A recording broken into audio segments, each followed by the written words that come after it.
Welcome into the Fantasy Football Forge. My name is Steve, and it is time for the Week 12 Rankings Update Saturday video. As always, the rankings are up on the website. You can find them there, but you can also find them here on Sunday, 3 hours prior to kickoff, where I will be live on YouTube for any start-sit questions. And like I was maybe talking about, I don't know, I'm going to have to cut and edit this beginning portion because I went off on a tangent.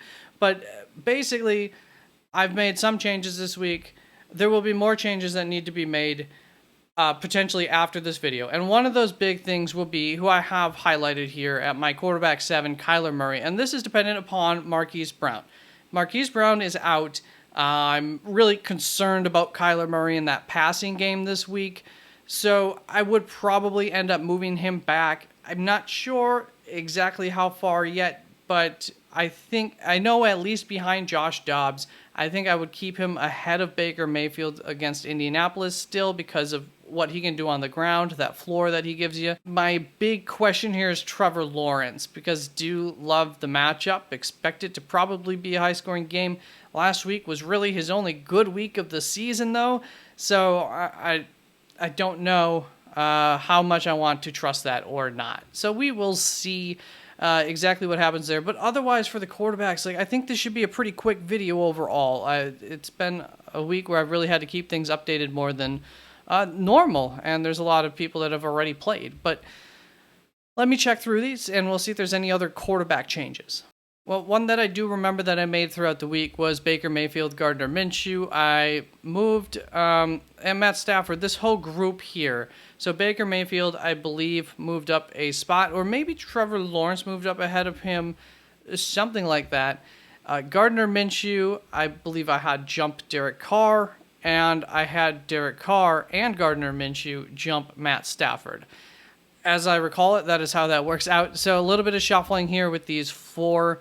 Dropped Matt Stafford a little bit. Each of them should be a little bit higher than they previously had been. After that, I did not make any changes earlier in the week, and I don't think that I have any changes really to make at this point in time either. No, I think we're going to keep it like that. So let's move on to the running backs. And I know now, myself, everything above me is going to be off-center. It's just something that we have to deal with in these videos. It'll be all right. But for the running backs, I know there is one big change that I need to make. So the news has been as positive as I could have wished throughout the week for Kyren Williams, as positive as I thought it would be. But there was this one little sliver of concern that came about earlier today on Friday with a comment from the head coach just basically saying it's not a guarantee, but we're going to be mindful was the word that he used of Kyren Williams' usage in the game. To me, it sounded more like they'll rest him as much as they can, but they also feel that he's healthy enough to play, and they're just going to be mindful of it. I don't know, but it's enough of a concern that I do need to drop him, and the question is, how far do I drop him? Because I really do love him in this matchup this week, and to me, I think it's going to be Derrick Henry, and that is what I ended up settling on. I was thinking of pushing him back even further. We have Isaiah Pacheco going up against Las Vegas. Really good matchup there. Still, the ceiling, as you can see from the projections, even not too high. He's just somebody that you can't ever trust 100%, even in good matchups. But it was nice to see last week in a bad matchup how well he did and how much the team trusted him in that game. But Rachaad White was the tough one for me. But as I said earlier in my rankings video for the running backs, this is a good matchup for running backs against Indianapolis. However, it's not a perfectly good matchup for Rachaad White and what he does best. It would be like a better matchup for Isaiah Pacheco, somebody who does a lot of their work on the ground instead of through the air. So I don't know how much he takes advantage of it, and I'm still very high on Kyren Williams. So I think this is a happy medium where I can suggest him at this point in time over these guys and not feel guilty about it if I am incorrect. The other player that I keep looking at and feeling like maybe I'm a little off on is Bijan Robinson.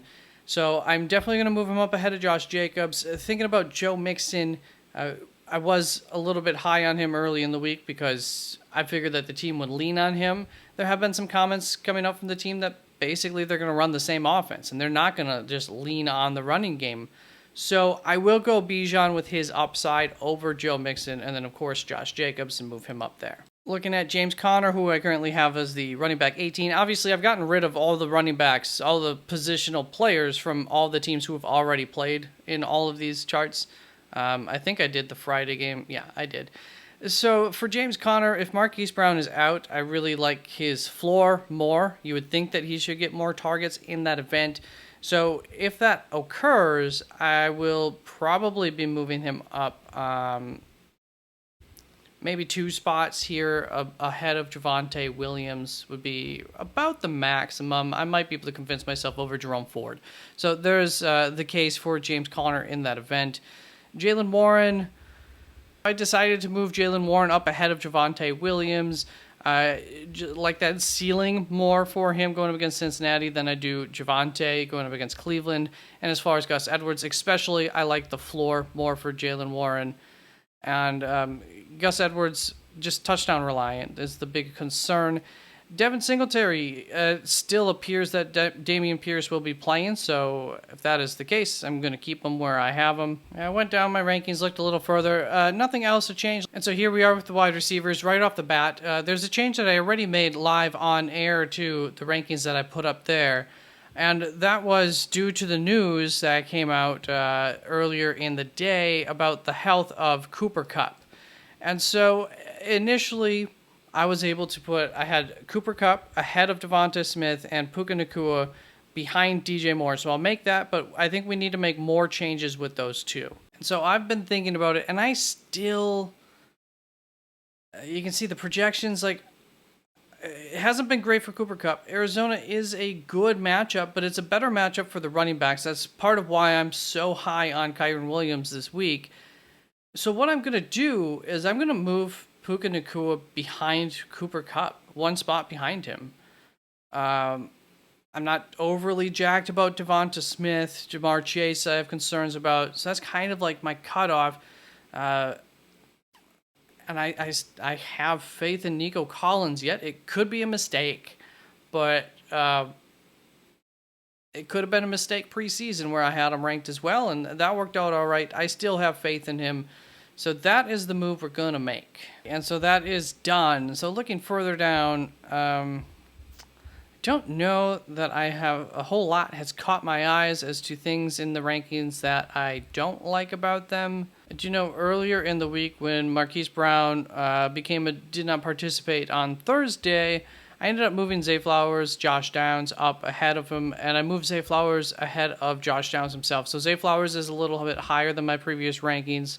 At least I think I moved them ahead of Marquise Brown. Maybe they already were ahead of him. And Josh Downs, I have maintained here. He seems to be okay health-wise, so I'm not overly concerned about that. Rashid Shaheed is almost certainly higher than he was earlier in the week because Michael Thomas went on the IR. So Rashid Shaheed I do have ranked 29th now. Chris Olave was probably lower as well earlier in the week, so I think he ended up moving up a little bit in my rankings. I don't know how much I love that. It's kind of a weird matchup with ATL. The Atlanta Falcons aren't like a big, they don't allow a whole lot of receptions per game, as I recall it from what I looked at earlier. I do know for sure I didn't love that matchup there for Chris Olave. But other than that, we should move Tutu Atwell down a little ways. I'm gonna keep him ahead of. I have a feeling about Jacoby Myers. I'm not gonna keep him ahead of Jacoby Myers. That's a bit of a gut call though. I'll move him right behind Jacoby Myers. And then other moves that happened throughout the week due to Michael Wilson being ruled out for Arizona. Rondale Moore did move up in my rankings a little bit. Ended up landing on keeping him behind OBJ ahead of Elijah Moore. And, of course, another player that moved up in the rankings a little ways. Darius Slayton, by the way, is doubtful, so we were seeing that, but don't really want to. It doesn't do anything to the other New York Giants receivers for me. Just not guys that I'm hoping to play. I mean, I'm sure I'll move somebody a little ways without Darius Slayton. It'll probably be the man, the myth, Jalen Hyatt to move up. And then there's one other, Greg Dortch. Where is he? Up here. All right, so Greg Dortch moved up to 44th, just a little ways. Kept him behind Zay Jones, Khalil Shakir. I know it was a nice week last week. I don't know how much to trust that is the issue, but definitely somebody that you could play if you want to give it a shot. I won't argue against it. And I think that that's going to be it for the wide receivers. Let's move on to the tight ends, where there was some movement earlier on in the day for me, actually, with Isaiah Likely. Looked like Zay Flowers was probably going to be out, and then that's not the case anymore. I believe he's either questionable or he's in, and looks like he's going to play. So for Isaiah Likely, I had moved him up ahead of Jonnu Smith, and then I moved him back to where he is. Realistically, I think you're looking at like 5.5 fantasy points, most likely, from Isaiah Likely. Outside of that, I think we're just going to keep the rankings as is. Gerald Everett, it does look like will probably be playing this week. I don't know. He hasn't done much all season, so not too excited about that. Yeah, let's move on to the DFS DraftKings lineups. Oh, man. So I went through the lineup. I went through talking through it. It's so hard to do that a second time. And then I realized that I didn't change where I was on the screen. I still had the logo and the text up on the screen. It was all in the way of everything. So I'm just going to show you the lineup, a little less conversation. But what I ended up deciding on was CJ Stroud here because I liked his pricing. Basically, I feel just about as good about him as the others. Saved a little bit of money there, and I have questions about everybody underneath them. So I felt comfortable there. And then what I did is my plan, the one thing that I kind of thought I would probably do here was Dalton Kincaid. But for only $100 more, I decided to stack him instead of Nico Collins, who I originally thought I would probably stack with him. And I just tested this out to see if I would like it, and then I was willing to go back on that, but I didn't end up going back on that at all. And for my DST, I'm going to trust this Cleveland DST yet again this week. Solid pricing there. So then I filled out the running backs, and I decided to put my money where my mouth is. I think Kyren Williams is going to have a really big week. So that is what I did. And then I went down looking to save a little bit. And the last guy who I really have some hopes for, if there's ever a week where he could have a big week, is definitely this week. I've said I wanted to put him up higher in my rankings, but I couldn't. And just like that, his pricing is also pretty good. So I decided to go with Ramondre Stevenson here, which brought us, of course, to the wide receivers, where I look at the average remaining balance here. I'm at 5,000. So not working with a whole lot. I don't, love a whole lot of the wide receiver names outside of some of the ones closer up here. And I'm just out of that price range with what I've done otherwise in my lineup. So I decided to go down, looked for some deals, pointed out A.T. Perry here, pointed out Greg Dortch if you really want to go for it. I don't love that one. Khalil Shakir is the one that I picked here to save some cash money on, thinking that he could have a huge game against Philadelphia, especially with DK being full PPR. I like that. There was another name that I pointed out down here as somebody who you could take a shot on. Don't recall who it was. It might have been Demario Douglas. So decided not to go with Demario Douglas to save a little bit more. Was looking for another less expensive option with $5,700 remaining on the balance there. But got Ramondre Stevenson. Not going to bet on two offensive players for New England. Not a chance. So went up a little bit of ways and get myself another potential PPR guy in Josh Downs. Like him a lot this week. And then went up a little ways, and I ended up kind of started looking around here because I knew I couldn't spend a whole lot at $6,100, and I don't like a lot of those guys a whole lot there. So went with Christian Kirk to see what I could spend up for. Chris Olave came up here, not too bad. Bijan Robinson, not too bad. But I have Derrick Henry. It is half PPR, ranked ahead of Bijan Robinson. Nico Collins is there, but and I could double down on Nico and Dalton Schultz, and it probably won't be the worst thing in the world, but especially here, it is a big tournament.